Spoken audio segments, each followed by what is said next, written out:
আসসালামু আলাইকুম রহমতুল্লাহ। প্রিয় বন্ধুগণ, ইসলামিক ফাউন্ডেশন থেকে যে ইমাম, মুয়াজ্জিন, খতিব এবং খাদেমদের বায়োডাটা সংগ্রহ করা হচ্ছে ফরমের মাধ্যমে, এই বিষয়গুলো নিয়ে বেশ কয়েকদিন যাবৎ অনেক আলোচনা, অনেক লেখালেখি ফেসবুকে দেখতে পাচ্ছি।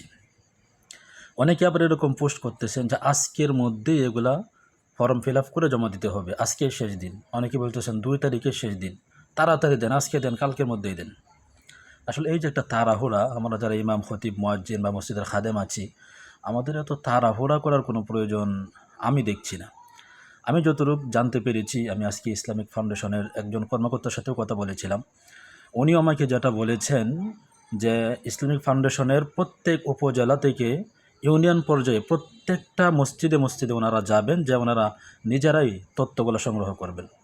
উনি আমাকে যেটা বলেছিলেন যে গ্রামগঞ্জে এরকম অনেক মসজিদ আছে যারা অ্যান্ড্রয়েড ফোন ব্যবহার করে না, যারা অনলাইন সম্পর্কে তেমন কোনো ধারণা রাখেন না, যে সমস্ত ইমাম, খতিব সাহেবগণ, মুরব্বী ইমাম সাহেবগণ, গ্রামের ইমাম সাহেবরা, ওনারা তো এই কাজটা তাদের জন্য কষ্টকর হয়ে যাবে এবং অনেক মসজিদ বাদ পড়ে যাওয়ারও সম্ভাবনা আছে।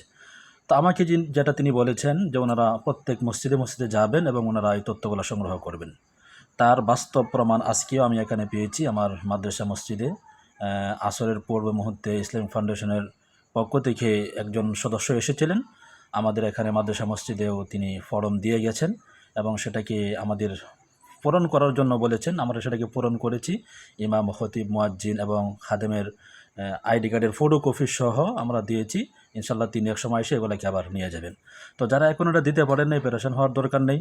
আপনারা আইডি কার্ডের ফটোকপি প্রস্তুত রাখেন, ইনশাআল্লাহ আপনাদের মসজিদ পর্যন্ত ওনারা যাবেন।